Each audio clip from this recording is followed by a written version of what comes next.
Well, I've said I don't want to dwell on terminological issues. I can't resist making a point about capitalism and socialism. Rand used to identify certain terms and ideas as anti-concepts. That is, terms that actually function to obscure our understanding rather than facilitating it, making it harder for us to grasp other legitimate concepts.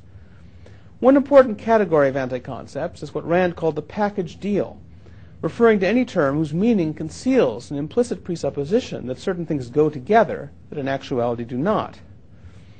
Although Rand would not agree with the following examples, I've become convinced that the terms capitalism and socialism are really anti-concepts of the package deal variety.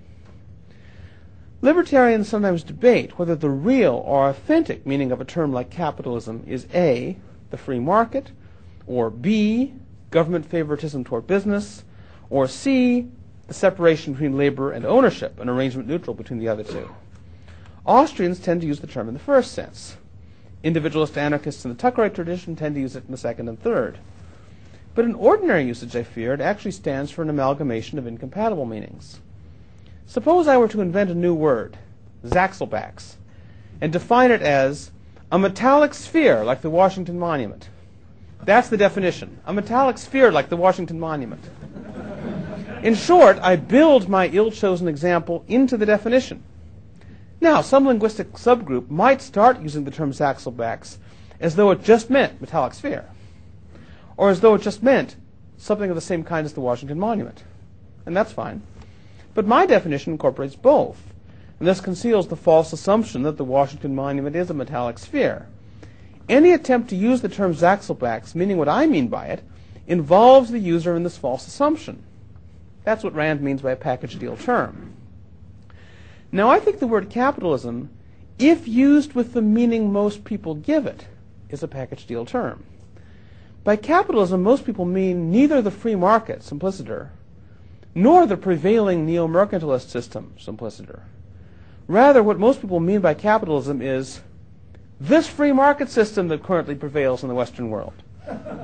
In short, the term capitalism, as generally used, conceals an assumption that the prevailing system is a free market. And since the prevailing system is in fact largely one of government favoritism toward business, the ordinary use of the term carries with it the assumption that the free market is government favoritism toward business. And similar considerations apply to the term socialism. Most people don't mean by socialism anything so precise as state ownership of the means of production. Instead, they really mean something like the opposite of capitalism. Then if capitalism is a package deal term, so is socialism. It conveys opposition to the free market and opposition to neo-mercantilism as though these were one and the same. And that, I suggest, is the function of these terms, to blur the distinction between the free market and neo-mercantilism. Such confusion prevails because it works to the advantage of the statist establishment. Those who want to defend the free market can more easily be seduced into defending neo-mercantilism.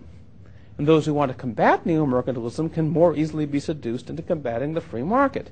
Either way, the state remains secure. I don't mean to suggest that evil statists have deliberately conspired to corrupt our language to serve their own nefarious ends. That sometimes happens, of course, but it's not necessary. Rather, a perverse invisible hand process is at work. The prevailing use of the terms capitalism and socialism persists because it serves to preserve the statist system of which it is a part.